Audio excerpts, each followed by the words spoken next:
Neema ya Bwana wetu Yesu Kristo iwe pamoja nasi sasa, siku ya leo, siku ya pili kabla Majilio,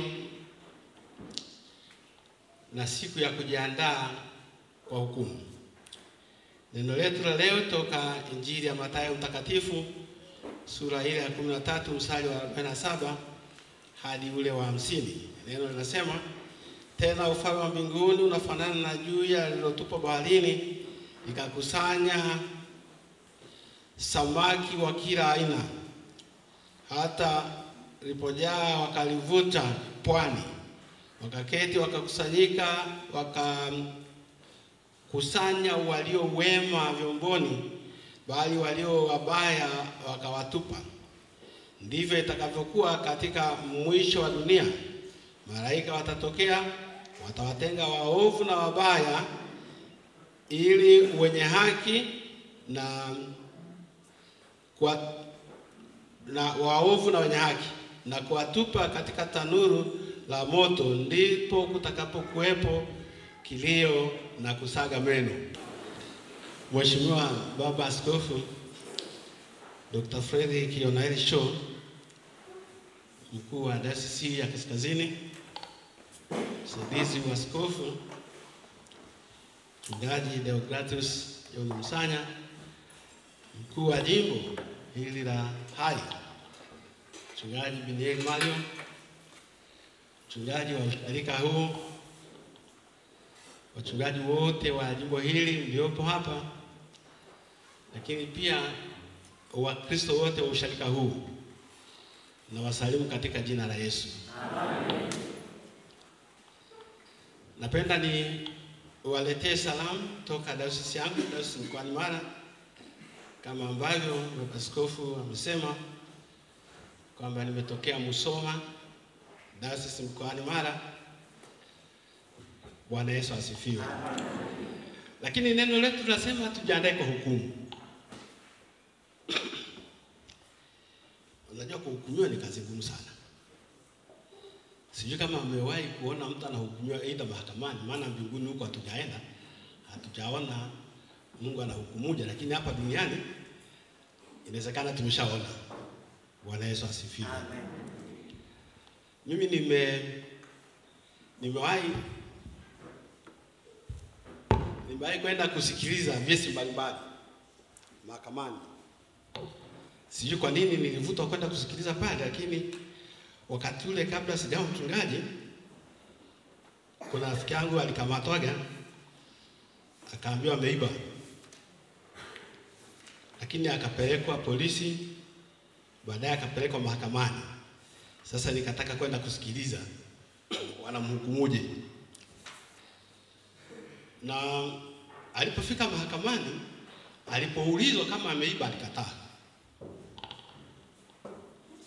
kabisa, hakutaka kukubali.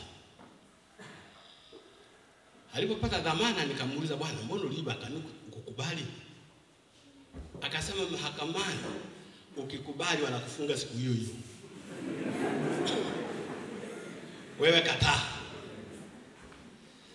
Unapokataa mpaka watafute ushahidi. Uliona wapi? Ulikuwa wapi? Sasa mpaka kesi ije hukumiwe inaweza kuchukua muda mrefu sana kabla hujahukumiwa. Wakaniambia, mahakamani ukienda ukajidai kusema mkweli kama Mkristo wanakufunga. Acha kusema ukweli mahakamani, unaweza ukashinda kesi. Bwana Yesu asifiwe. Nikamsikiliza huyo, kesi yake ikaenda, akashinda. Akaniambia, bwana, umeona rafiki yangu, ningekubali ningefungwa siku ile ile. Ndio hiyo. Siku nyingine akaniambia twende tukasikilize kesi nyingine. Kuna mtu alikuwa ameiba kuku, wakamfukuza. Tena alikuwa ameiba kwenye kambi ya magereza. Wakamfukuza, wakamkamata. Walipomkamata na ile kuku, wakamfunga mikono kwa nyuma. Kwa hiyo kuku alichukua mpaka polisi ni mwenye kuku. Lakini mwizi amefungwa mikono kwa nyuma. Kwa hiyo atashika ile kuku. akapelekwa mahakamani. Akaulizwa, uliiba? Mnamo tarehe fulani ndivyo anataka. Mnamo tarehe fulani saa fulani ulikamatwa na kuko uwizi. Akasema bwana hakimu, hapana, sio mimi. Kesi ikaahirishwa. Ikapangwa siku nyingine ya kuleta ushahidi. Wakazungumza, bwana akaanza maswali. Ameiba, lakini akaanza maswali. Bwana hakimu, mimi kweli nilifukuzwa na nikafungwa mikono na ile kuku sikuishika mimi. Nani aliyeshika ile kuku mpaka polisi? Kumbe ni yule mwenye kuku. Huyo ndiye aliiba, sio mimi. Sasa akaanza kutafuta ushahidi. Yule askari aliyeibiwa kuku akatafuta mashahidi. Wale waliokuwa wanamfukuza nani? Mwizi. Na mwizi naye akasema anatafuta mashahidi. Wakafika pale. Wanamuuliza mwenye kuku, wakati unamshika huyo mwizi na kuku yako, yeye ndiye alibeba kuku hiyo mpaka polisi? Wakasema bwana hakimu, tulikuwa tumemfunga mikono ili asitoroke, kwa hiyo nikashika hiyo kuku. Yule aliyeiba anasema hivi, bwana hakimu, hivi mwizi si ndiye anayebeba kuku kama ushahidi wake? Sasa huyu alinibebeaje? Sasa unaona, ukiwa na kesi ya kuhukumiwa kule mahakamani au polisi, usiseme ukweli kwa haraka haraka. Watakufunga. Mama yangu mdogo mimi alikuja, wakakusanya ng'ombe, wakati ule kule walikuwa wanaibiana na Wamasai. Sasa Wamasai wakaibiwa, ng'ombe zikaja mpaka kule kijijini zikapotelea. Sasa mapolisi wakaanza kukusanya zile ng'ombe ambazo za wenyeji na kwetu zikashikwamo, zikaenda mjini. Sasa vijana walitoroka. Unajua kina mama hawana shida. Yeye akabaki tu, anajua si ng'ombe za kwake, yeye aenda kuiba. Akasimama, wakamkamata. Akampeleka polisi. Akafunguliwa kesi. Sasa siku ya kesi hakimu anamuuliza, wewe mama, hizi ng'ombe za wizi ni za kwako? Unasikia hilo swali? Sasa mama yangu alikuwa hajui Kiswahili vizuri. Akasema, bwana hakimu, niseme kwa Kikuyu aliyosema, hichi ng'ombe juu ni chane. Yaani manaki hizo ng'ombe ni za kwangu. Tena binti yangu ameolewa, hata hajaenda kwake, ndio hizo ng'ombe. Akamrudia hilo swali mara ya pili. Wakamrudia swali hilo mara tatu. Hakimu akasema amekiri kosa. Miaka 30 akafungwa. Angekataa, ushahidi ungetafutwa. Alipokubali, akafungwa mara moja. Hiyo ndio hukumu ya mwisho. Akafungwa. Ametumikia gerezani kama miaka 13 akaachiwa. Sasa tunapozungumza habari ya hukumu, tukarudi kwenye hali yetu ya Ukristo sasa. Ukitenda kosa kwa Mungu, sasa hapo unatakiwa kusema ukweli ili usamehewe. Bwana Yesu asifiwe. Unaona hizo tofauti? Ukiwa kwenye mahakama ya dunia, ukasema ukweli kama niliiba, hakimu anakufunga saa hiyo hiyo. Au wakati mwingine anakupiga tarehe, anakuambia ujiandae, tarehe fulani kutakuwa na hukumu. Wewe unasema kwa kuwa nilienda nikasema ukweli, basi hakimu anaenda kuniachia. Anakupiga miaka alafu anakuambia jitetee. Unaona tofauti? Anakupiga miaka alafu anakuambia jitetee. Kesi moja ilikuwa na mhusu Mchaga, sijui ni hapa ni kwa Wachaga pia. Ilikuwa na mhusu Mchaga moja. Akafikishwa mahakamani, akafungwa miaka 5. Alafu hakimu anamwambia jitetee. Akamwambia bwana hakimu, umenifunga hapa kwa miaka 5. Nikisogea hapa je? Akamwambia 6. Hapana, wacha nirudi pale pale. Sasa hebu fikiria hukumu ya Mungu. Hukumu ya Mungu inasema ukifika mbele za Mungu wewe sema kweli. wewe, maana tumesoma katika Zaburi kwamba Mungu anayajua matendo yetu. Uende wapi? Yaani kila unachokitenda Mungu anajua. Kwa hiyo nataka ufike pale useme, Mungu, mimi ni mwenye dhambi, naomba unisamehe.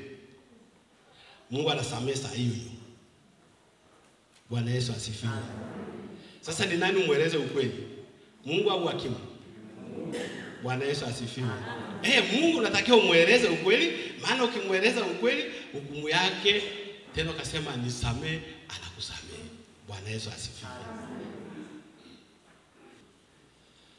Sheria ya mahakama ukishakubali na leo umefungwa. Lakini sheria ya Mungu ukishaenda ukatubu ukasema kweli, Biblia inasema hivi, nanyi mtaijua hiyo kweli na hiyo kweli itaweka huru.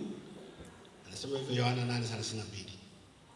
Kwa hiyo ukienda kwa Mungu kama ni hukumu ya mwisho, anataka sasa huyu bwana ndio akuhukumiwa.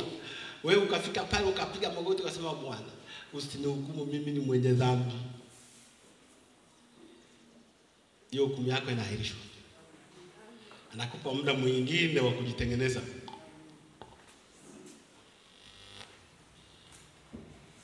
Kuna watu kwenye Biblia waliwahi kusema uongo wakafikiri wanapona.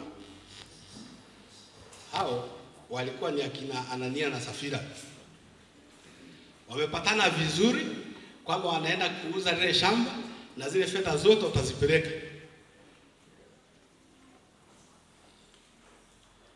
Lakini wakatofautiana siku ya kupeleka hizo hela. Sijui kwa nini walifanya ujanja huo. Akatangulia mwanaume akapeleka, kaulizwa. Na ndio maana Biblia inasema hivi, Roho wa Mungu anajua kile kilicho ndani yako, huwezi kumwambia uongo.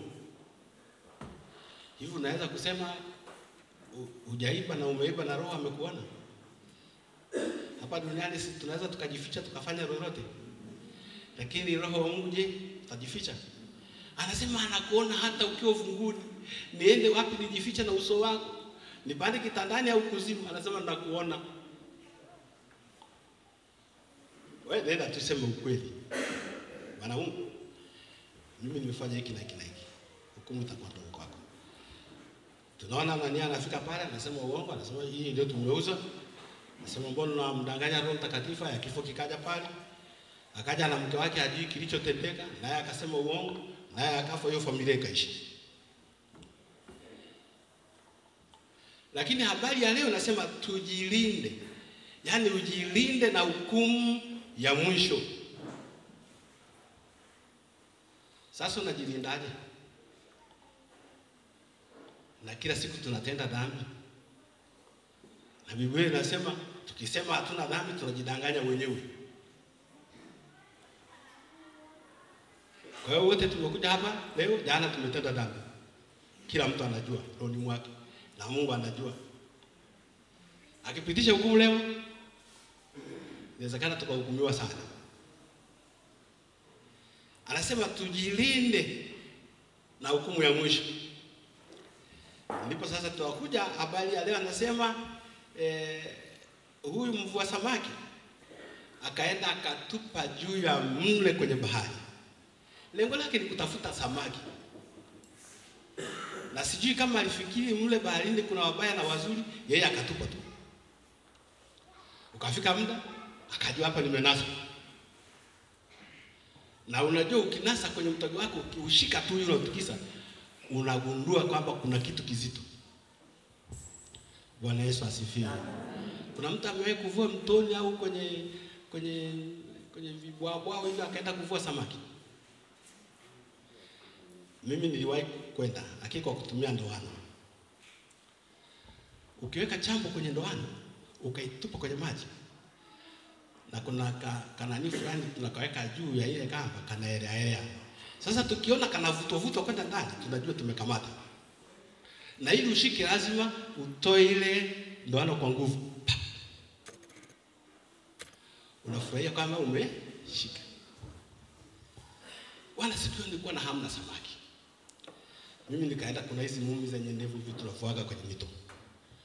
Sasa nilipotupa ile ndoano, nilipoona kale kanani kanazamishwa, nikavuta kwa nguvu na ninasikia kama kuna uzito, kwa hiyo ni samaki mzito anamtegemea. Kuvuta hivi ni bonge la chura.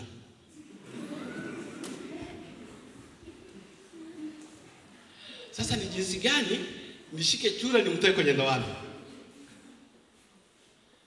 Nikamwacha chura kwenye ndoano, nikaweka maji, nikapotea. Mwisho wa kuvua ukaisha hapo siku hiyo. Maana nilienda na ndoano moja na nimekamata chura, na jinsi ya kumkamata yule chura nimtoe ndoano kwenye mdomo nitege tena, kwangu ikaniua vigumu, maana nilikuwa mdogo.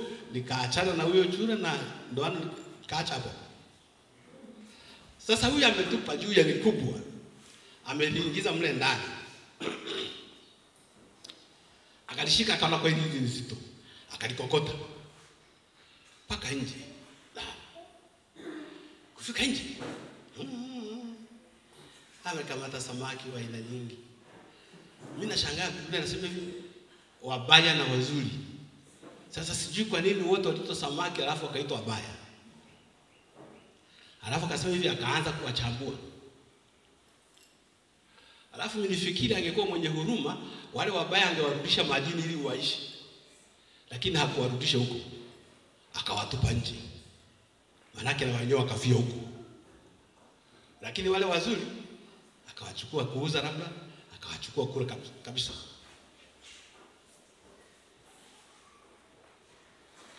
Lakini akaendelea kutoa mfano, akasema siku ya mwisho sasa Mungu atakuja kubagua wema na wazuri. Wale wabaya watatupwa nje. Kumbe mfano yote ya samaki alikuwa anatuambia sisi. Kumbe alikuwa uhusiani na samaki, alikuwa anasema na wanadamu. Sasa juu ya mimi nikafikiri kwamba sasa hilo ziwa hilo ni bahari hilo la uvuvi ni kanisa. Ndio hili hapa. Leo naona limekusanya wa kila aina.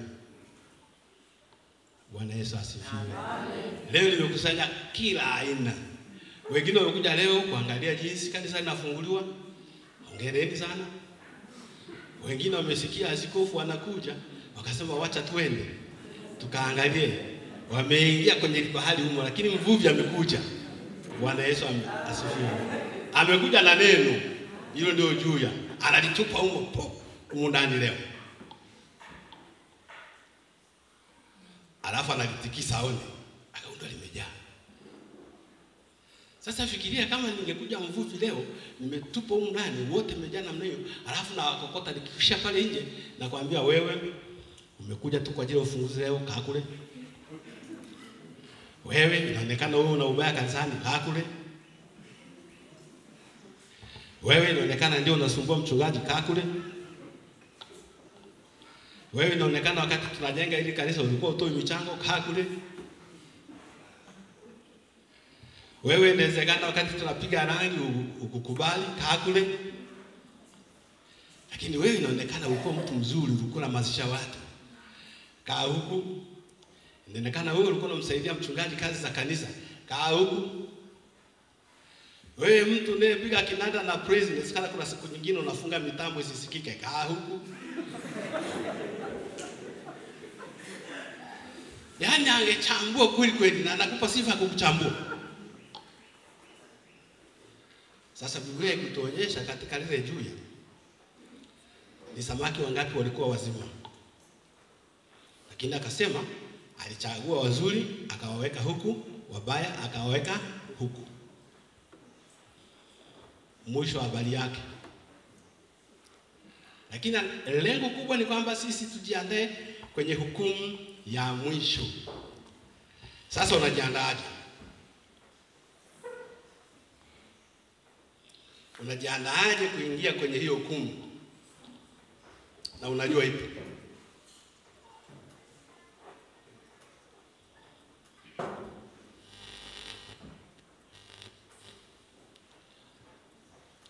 Kwa kuwa tunataka kujiandaa na tunajua tuko kwenye hukumu ya mwisho na tuko kwenye dunia ambayo sasa ina mambo mengi magumu. Ina mambo mengi magumu ya hatari ambayo wakati mwingine anaweza kukufikisha kwenye hatari hata kabla hujafika kwenye hukumu. Tegemea kwamba Mkristo mwema huyo anaenda unakutana na hatari.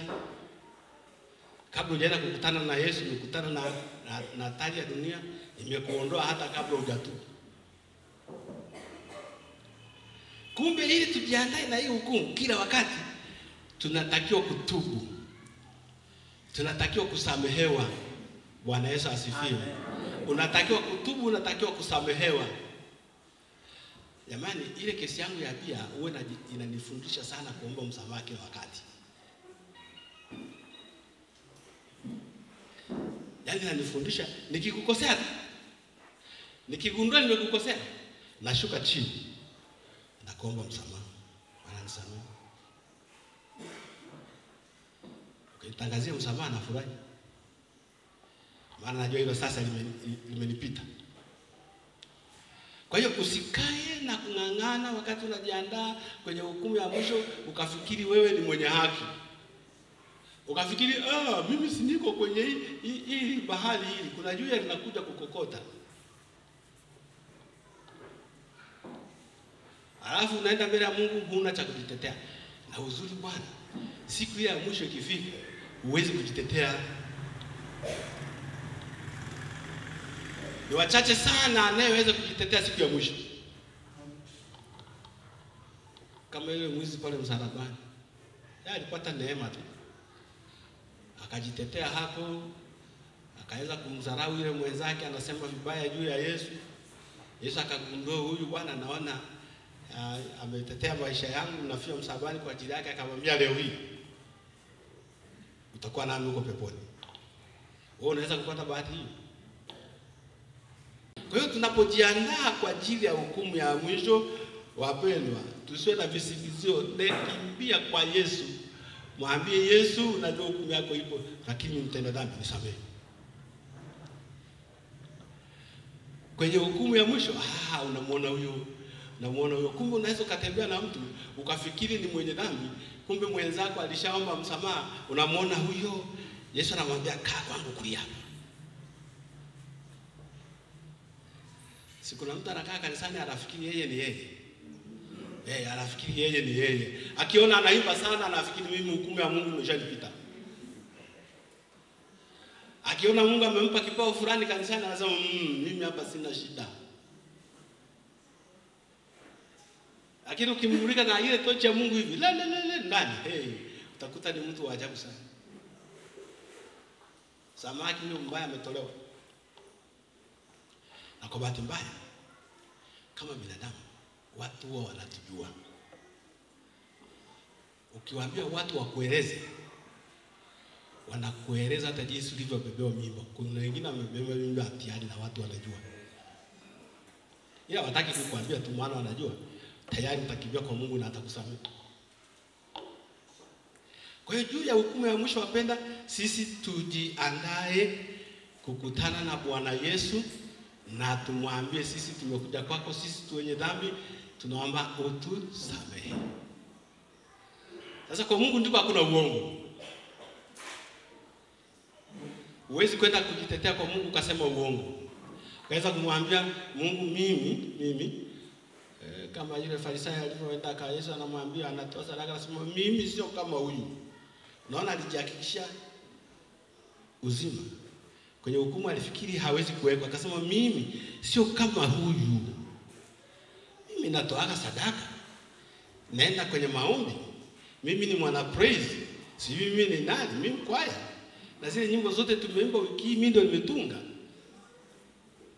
Anamwambia yule ndiye mtarabu kwamba yeye hawezi. Yesu akamwambia huyu ameondoka, amehesabiwa uzima wa milele. Bwana Yesu asifiwe. Huyu yeye ameondoka kule. Kuna mtu amekaa kanisani hapa humsikii hata kidogo, humsikii. Akisema lolote, ukimwambia kaa chini anakaa, ukimwambia simama anasimama. Watu wengine wanaanza kusema yule bwege kabisa. Yaani yeye hawezi lolote kanisani. Kumbe mwenzako akifika huku anaunyenyekesha moyo wake kwa Bwana. Wewe unaimba, Bwana anasema unapiga kelele. Wewe unahudumu, Bwana anasema hapana. Kwa hiyo mimina moyo wako kwa Bwana. ili katika siku ya hukumu akwambie kaa kulia kwangu. Kwa hiyo usipige mbio bure. Kanisani usipige mbio bure.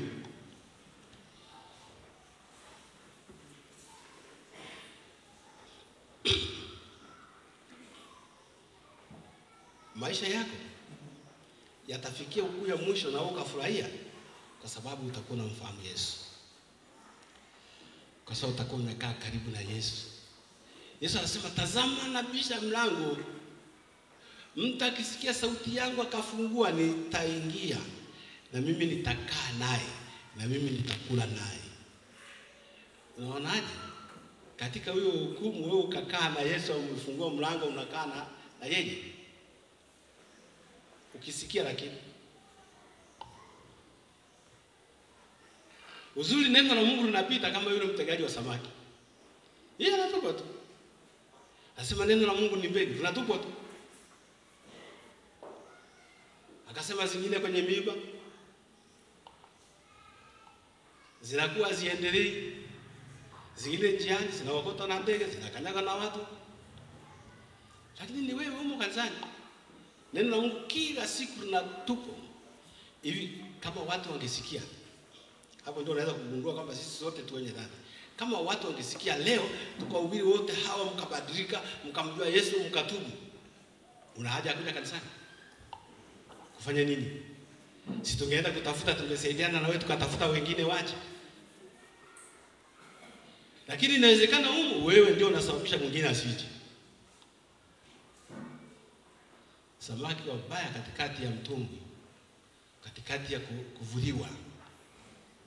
Lakini Mungu alivyokuwa mwema na mwaminifu, anasema wanangu, njoo.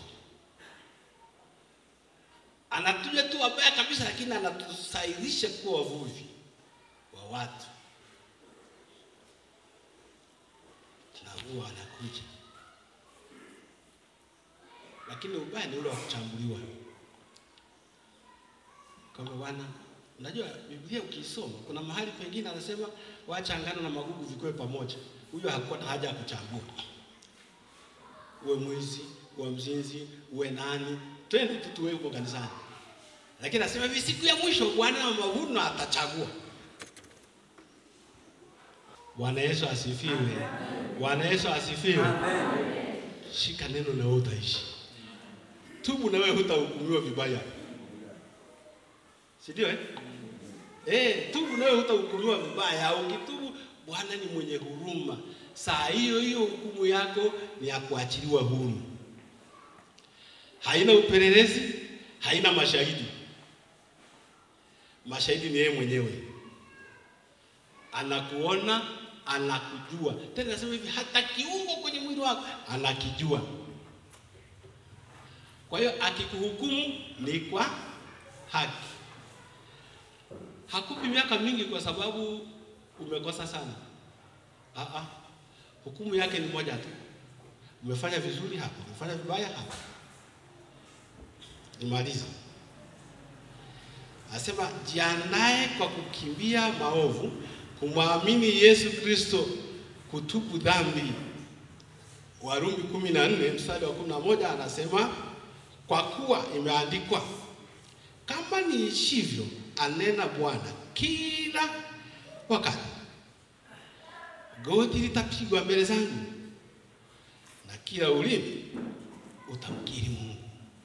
Naomba Mungu akupe nafasi hiyo ili ulimi wako ukiri na hukumu ya mwisho ikupate katika jambo jema. Bwana akubariki na alibariki neno lake sasa na hata milele. Amen.